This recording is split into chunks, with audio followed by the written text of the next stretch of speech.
Okay, I just made a response video to brown tea, and I kind of started getting myself all riled up because I was thinking about the whole, relaxed versus natural versus weaved argument. And I think that a lot of times, or at least from what I've seen, a lot of times the argument is, well, relaxers are bad for you, so you shouldn't do it. You should wear your natural hair. Anybody who wears a relaxer or wears a weave thinks that, they're white or is trying to emulate society's idea of what beauty is. And I would venture to say that, or not venture to say, but I would ask that, and I know that none of my subscribers do this, so I'm not really talking to you guys, but I just kind of want to put the concept out there that perhaps it's not that our energy should be such a personal attack.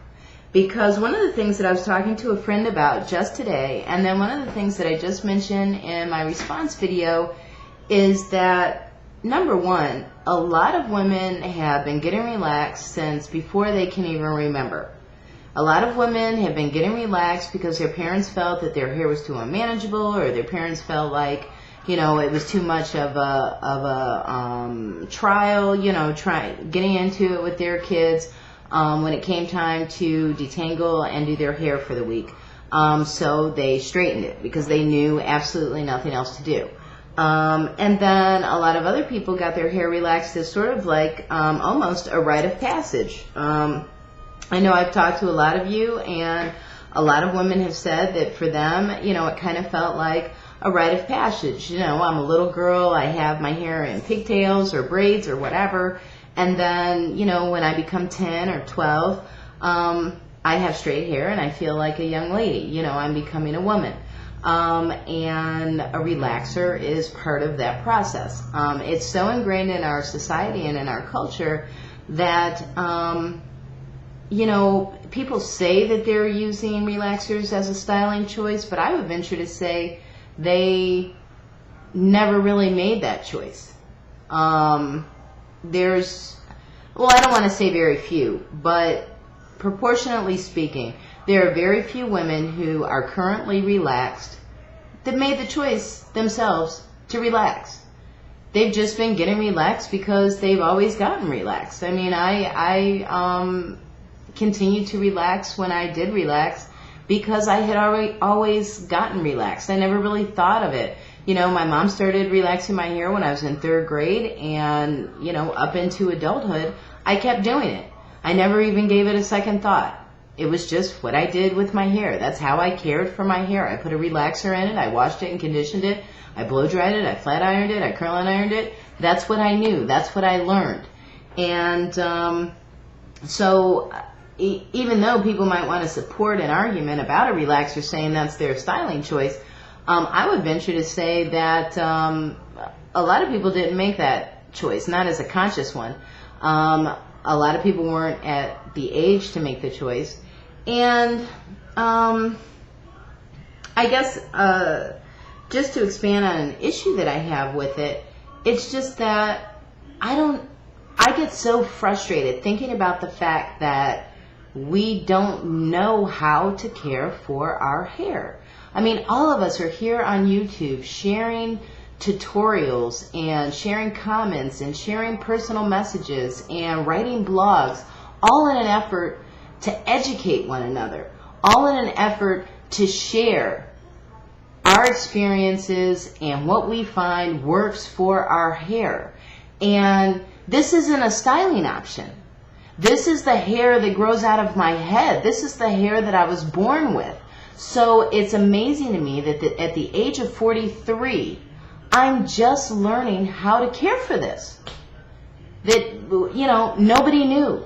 My mother doesn't even know. I mean, well, yeah, she does, because she cared for it when I was a little kid. So I can't say she doesn't know, but, there's some things that she's not aware of. We were talking about hair again this weekend. And I was talking to her about protective styles, and she had absolutely no idea what I was talking about. But, you know, that's probably a newer term. But in any event,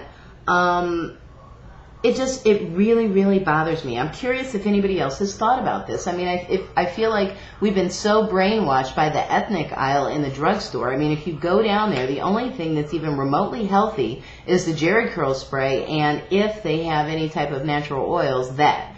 Other than that, it's like, you know, texturizer, relaxer, kitty perm, heavy, waxy greases, everything in an effort to tame our hair and make our hair something that it's not. And we never learn how to care for our hair. Hello Hydration works phenomenally for me. I love it. EO works great for me. Neither of those products are marketed towards black people. Neither of those products were made for black people. Those products are made for people with curly hair. Well, EO isn't, but nonetheless, you know what I mean. And our hair isn't that complex. It's not that complicated. It's freaking hair. And I think that it just sometimes, it's just so upsetting to me, the concept that our hair is the only hair in the world that is always allowed to be up for debate. Someone can have a discussion about whether my hair is professional and my hair isn't professional. Someone can talk about whether I can wear my hair like this, or I can wear my hair in braids when I go to work, or if I can wear my hair in 2-strand twists. Somebody can talk about whether I need to wear my hair straight, or if I can wear my hair like this in a boardroom. Why is that? And I mean, I know racism exists, but at this point, I feel like we're kind of doing it to ourselves, in the sense that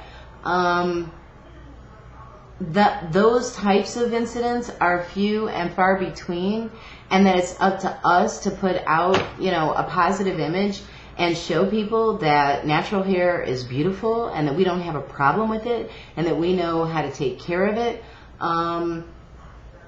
And that's the only way we're going to be able to combat that stereotype. I don't really know, I guess, where I was totally going with this video, but it just irritates the shit out of me that we don't know how to care for our hair. If we knew how to care for our hair, 80% of us probably wouldn't get relaxers, because all the drama that we go through, detangling and all the things that we, you know, parents try to do with their kids, wouldn't be that dramatic, because they'd know how to do it. You know, it's like that video that we all saw where that woman was, you know, completely terrorizing her child. You know, if that woman knew how to do better, she wouldn't have, you know, she wouldn't have been going through that. I don't necessarily give her a pass on what she was doing to that child, but by the same token, when you know better, you do better. And it's just so frustrating to me that in 2009, we're still so brutal with ourselves. You know, we're still so hard on ourselves. Like, you know, we just don't have an acceptance for ourselves that I wish we had. And we're still so uneducated about things as basic as the hair that's growing out of our heads, people. The hair that God put in our bodies to grow out of our heads, we don't know what to do with it other than straighten it, relax it, put a weave in it, put some braids in it, or throw a wig over it. And we've been, at least in this country, you know, for hundreds of years. And we're not any further than that in terms of us educating ourselves. And I know that that's what we're on YouTube for, and we're starting, and I support that. I love that. That's what I love about YouTube, but it makes me sad. It makes me sad sometimes. And I got riled up when I was responding to Brown Tea, so I thought I would expand on it. So I'm done venting. Thanks for listening. Ciao.